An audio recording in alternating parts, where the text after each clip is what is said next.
नमस्कार विद्यार्थी मित्रांनो, मी प्राध्यापक डॉक्टर संतोष लगड, सहाय्यक प्राध्यापक भूगोल विभाग, दादा पाटील महाविद्यालय, कर्जत, जिल्हा अहमदनगर। आज मी FYBA या वर्गासाठी GC 110 मानवी भूगोल या विषयातील घटक क्रमांक 3 वसाहती याविषयी मार्गदर्शन आपल्याला करणार आहे। आपल्याला माहित आहे, भूगोलाच्या प्रमुख 2 शाखा आहेत। पहिली विद्याशाखा आहे नैसर्गिक भूगोल, तिलाच प्राकृतिक भूगोल असं म्हणतात। दुसरी विद्याशाखा आहे मानवी भूगोल किंवा सांस्कृतिक भूगोल। त्यापैकी मानवी भूगोलातील वसाहत भूगोल ही एक उपशाखा आहे। आपल्याला माहित आहे, मानवाच्या 3 मूलभूत गरजा आहेत: अन्न, वस्त्र, निवारा। त्यापैकी निवारा ही गरज वसाहतीच्या माध्यमातून पूर्ण केली जाते, म्हणून वसाहत भूगोलाला विशेष महत्त्व आहे। वसाहत भूगोलाच्या आणखी 2 उपशाखा पडतात। पहिली आहे ग्रामीण वसाहती, दुसरी आहे शहरी वसाहती। शहरी वसाहतीला अर्बन जॉग्राफी असं म्हणतात। वसाहतीचा आणि मानवाचा अत्यंत घनिष्ठ संबंध आहे। वसाहती या भौगोलिक पर्यावरणावरती अवलंबून असतात। आपण पाहिलेलं आहे, मानवी वसाहतीचा किंवा मानवाचा उदय आणि विकास हा नदीच्या काठावरती झालेला आहे। जसं सिंधू नदीच्या काठी सिंधू संस्कृतीचा उगम झाला। म्हणजेच पाणी आणि वसाहत या 2 घटकाचा अत्यंत जवळचा संबंध आहे। आपण पाहतो, जगाच्या 60% लोकसंख्या ही आशिया खंडात आहे। जगामध्ये सर्वात जास्त लोकसंख्या असलेला खंड आशिया खंड म्हणून ओळखला जातो। त्याचं महत्त्वाचं कारण की आशिया खंडाला मानवाच्या विकासासाठी, मानवाला जीवन जगण्यासाठी जे काही अनुकूल हवामान आवश्यक असतं, ते अनुकूल हवामान आपल्याला प्रामुख्याने आशिया खंडामध्ये दिसतं। म्हणून आशिया खंडामध्ये लोकसंख्या जास्त आहे, म्हणून वसाहतींची संख्या देखील जास्त आहे। याचाच अर्थ वसाहतीवरती त्या प्रदेशातील भौगोलिक आणि सांस्कृतिक घटकांचा खूप मोठ्या प्रमाणात प्रभाव पडत असतो, आणि म्हणून वसाहत भूगोल हा अत्यंत महत्त्वाचा विषय आहे आणि त्याचा अभ्यास ग्रामीण भागातील मुलांना अत्यंत आवश्यक आहे। कारण आपल्या ग्रामीण वसाहती या देखील प्रामुख्याने भौगोलिक घटकांचा विचार करून आपण वसाहतीचा विकास केलेला आपल्याला दिसून येतो, म्हणून ग्रामीण वसाहतीला अत्यंत महत्त्व आहे। आता पुढचा मुद्दा आहे वस्ती भूगोल म्हणजे काय। वस्ती भूगोल ही मानवी भूगोलाची अशी शाखा आहे की ज्या शाखेत मानवाने पृथ्वीच्या विशिष्ट भागावर वसविलेल्या वसाहतीचा अर्धशोधी अभ्यास केला जातो। याचा अर्थ काय आहे, तर मानवाने ज्या ज्या भौगोलिक भागामध्ये आपल्या वसाहती स्थापन केलेल्या आहेत, त्या भौगोलिक भागांच्या गुणवैशिष्ट्यांचा विचार करून त्याने त्या भागामध्ये आपल्या वसाहती विकसित केलेल्या आहेत। आपल्या भारताचं एक्झाम्पल आपण घेतलं, तो we people see that density of the settlement and density of the population is very high in Bihar, West Bengal and UP. Why? Because of the availability of abundant water. याचाच अर्थ पाणी या घटकाचा वसाहतीवरती तुम्हाला खूप मोठ्या प्रमाणात प्रभाव पडलेला दिसून येतो. त्याच्या तुलनेने आपण पाहिलं की राजस्थानमध्ये अत्यंत वसाहतीची घनता कमी आहे, अत्यंत कमी लोकसंख्या आहे. त्याचं महत्त्वाचं कारण म्हणजे पाणी. म्हणजे पाणी या नैसर्गिक घटकाचा वसाहतीवरती प्रभाव पडतो.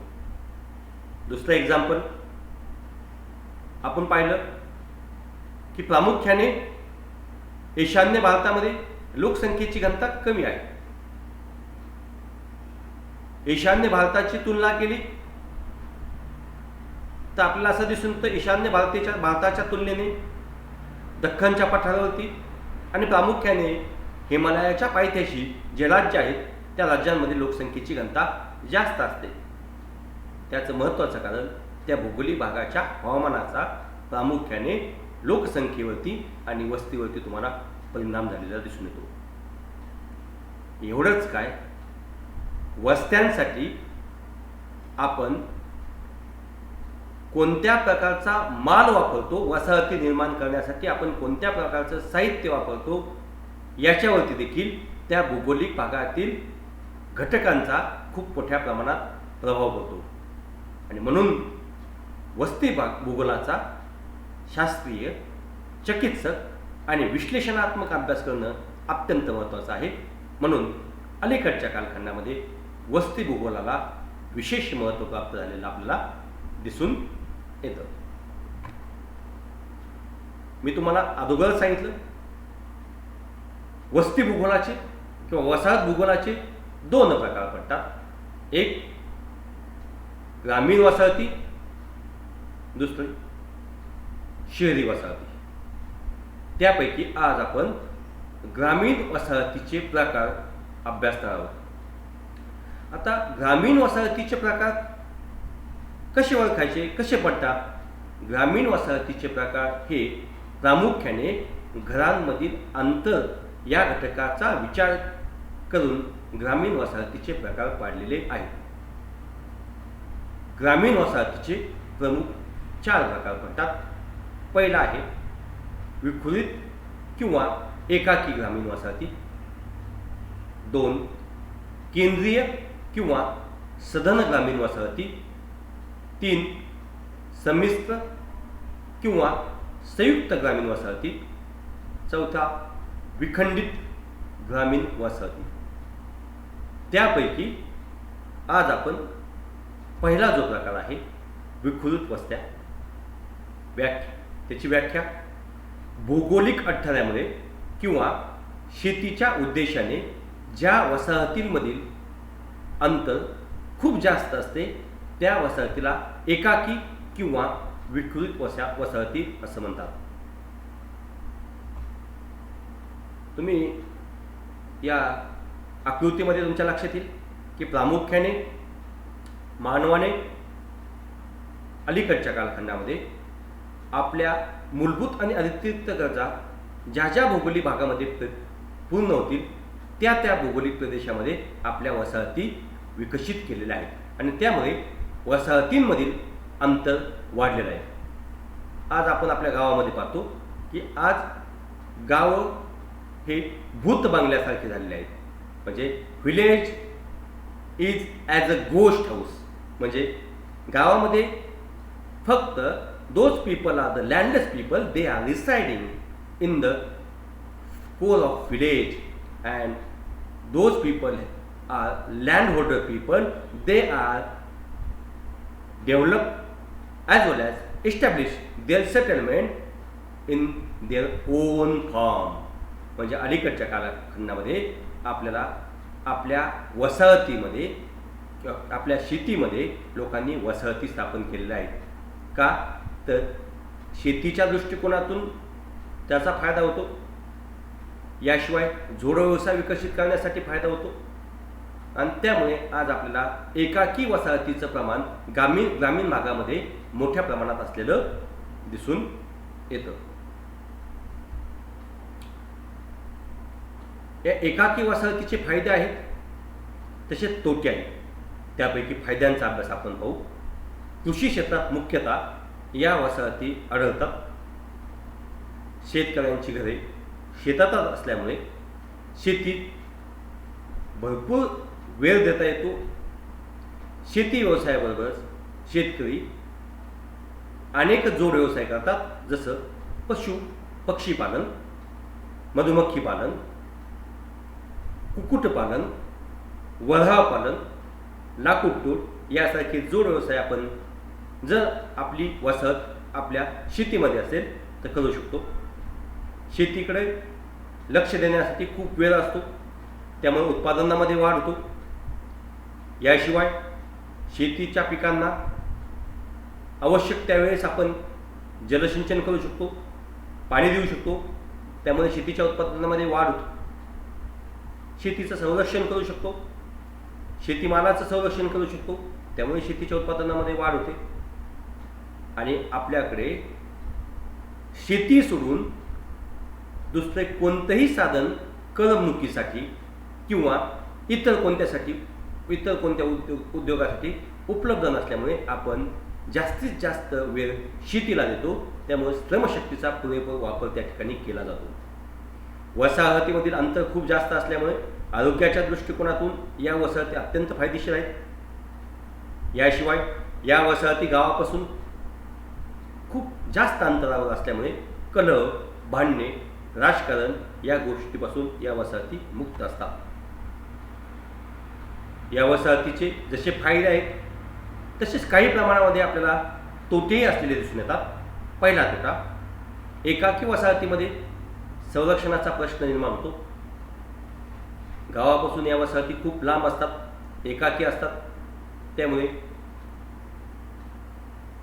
अलीकडच्या कालखंडामध्ये चोर असेल, दरोडेखोर असेल, याशिवाय काही वसाहती खूप लांब अंतरावर असतात, त्यामुळे हिंस्र पशुपक्षी असतील, श्वापद असतील, त्यातून या लोकांवरती हल्ला होण्याचा जास्त प्रश्न निर्माण होतो. म्हणून संरक्षणाचा प्रश्न या वसाहतीमध्ये निर्माण होतो. 2. वैद्यकीय व इतर सुविधा पुरविण्यात अडचणी येतात. 3. विखुरित वसाहतीमधील लोकांचा सामाजिक संपर्क कमी होतो, त्यामुळे सांघिकता व एकोपा कमी होतो. सामुदायिक जीवन जगता येत नाही, त्यामुळे एकाकीपणा, नैराश्य येण्याची शक्यता या वसाहतीमध्ये जास्त असते. वसाहतीचा दुसरा प्रकार, केंद्रित किंवा सधन वस्त्या. It is non as a compact type of the settlement.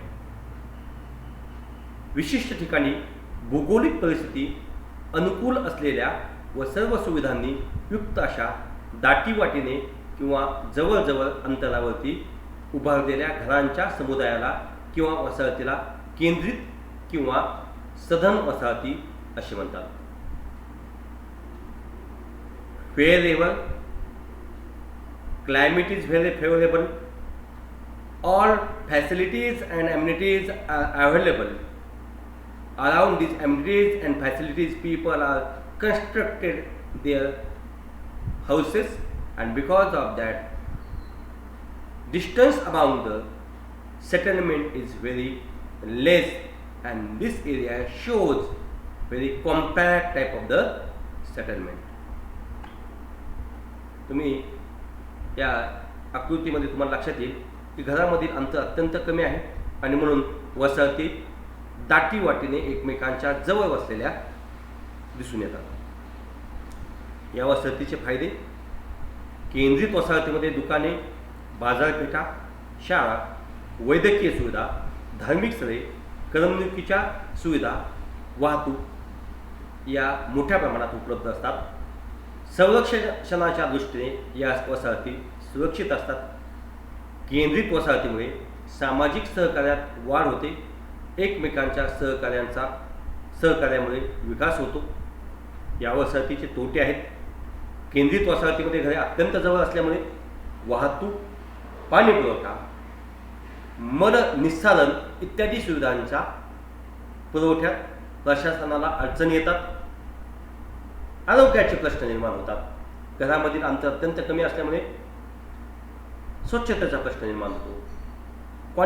कॉन्टॅजिबल diseases, संसर्गजन्य रोग अत्यंत वेगाने फैलवण्याची दाट शक्यता असते. जसं आता अलीकडच्या कालखंडामध्ये आपण पाहिलं की ज्या भौगोलिक भागामध्ये वसाहती खूप दाट आहेत त्या ठिकाणी कोरोनाची लागण तुम्हाला खूप मोठ्या प्रमाणात झालेली दिसून येते. या अगोदरही आपण पाहिलेलं आहे की 1918 साली प्लेगची साथ आली होती. तेव्हाही ज्या भागामध्ये वसाहतीची संख्या दाट आहे त्या ठिकाणी खूप मोठ्या प्रमाणात जीवितहानी आपल्याला झालेली दिसून येते. स्वाईन फ्लू असेल, डेंग्यू असेल, अशा संसर्गजन्य आजारांची वाढ प्रामुख्याने त्या प्रदेशामध्ये खूप मोठ्या प्रमाणात दिसते. या वसाहतीमधील अंतर अत्यंत कमी असते. त्यामुळे भांडणे, तंटे, हेवेदावे यासारख्या समस्या, यासारख्या सामाजिक कलहाचे प्रश्न पुन्हा पुन्हा प्रामुख्याने या वसाहतीमध्ये निर्माण होतात आणि त्याचा अप्रत्यक्षपणे प्रभाव सामाजिक किंवा मानसिक स्वास्थ्य बिघडण्यामध्ये होतो.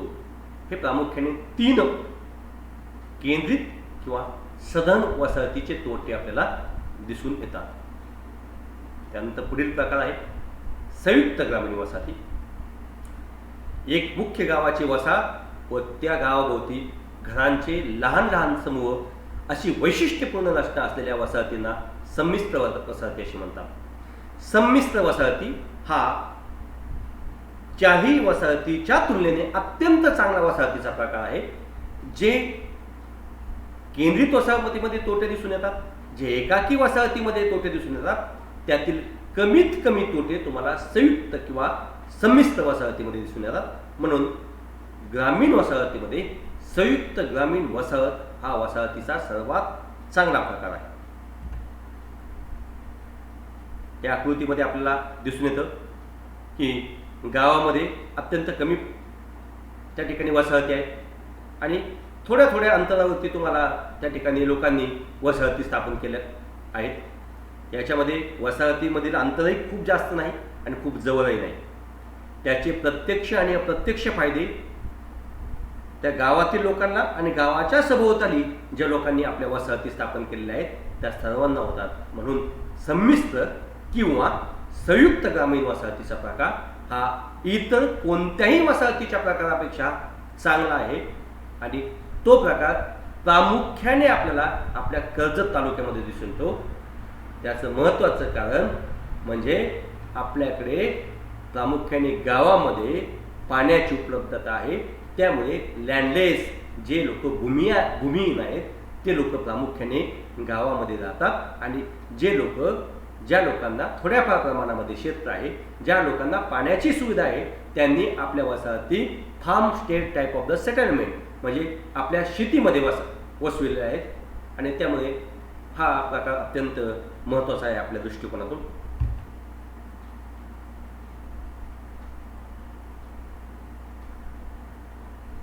त्यानंतर विखंडित ग्रामीण वसाहती हा चौथा प्रकार आहे. जेव्हा एकाच वस्तीमधील घरे एकमेकापासून कमी अधिक अंतरावरती वसलेले असतात तेव्हा त्यांना विखंडित वस्त्या असे बनतात. विखंडित वस्त्यामध्ये प्रामुख्याने वसाहतीमधील अंतर खूप जास्त असते, एकसंघपणाची भावना कमी असते, लोकांच्या मूलभूत आणि अतिरिक्त गरजा प्रामुख्याने या भौगोलिक प्रदेशामध्ये पूर्ण होत नाहीत, लोकांमध्ये सामाजिक बांधिलकी नसते, नैतिक मूल्यांचा त्या ठिकाणी ऱ्हास झालेला असतो. असे एक ना अनेक प्रश्न तुम्हाला प्रामुख्याने विखंडित ग्रामीण वसाहतीमध्ये दिसून येतात. मला यावरून आपल्याला असं सांगावं असं वाटतं, वस्ती भूगोलामध्ये प्रामुख्याने ग्रामीण वसाहतीमध्ये 4 प्रकार पडतात. पहिला आहे विखुरित किंवा एकाकी वस्ती, दुसरी आहे केंद्रित किंवा सधन वस्ती, तिसरी आहे संमिश्र किंवा संयुक्त वसाहती आणि चौथी आहे एकाकी वसाहती. या 4ही वसाहतीच्या प्रकारामध्ये कमी अधिक प्रमाणात फायदे आणि तोटे आहेत. पण आरोग्याच्या दृष्टिकोनातून,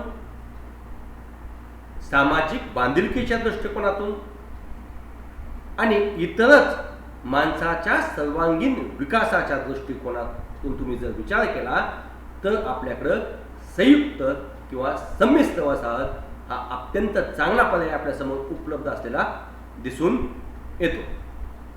पुढील तासाला आपण ग्रामीण वसाहतीचे आकृतिबंध म्हणजे काय, म्हणजे ग्रामीण वसाहतीचे प्रकार वेगळे आहेत आणि ग्रामीण वसाहतीचे आकृतिबंध वेगळे आहेत याचा प्रामुख्याने अभ्यास करणार आहोत. थँक्यू.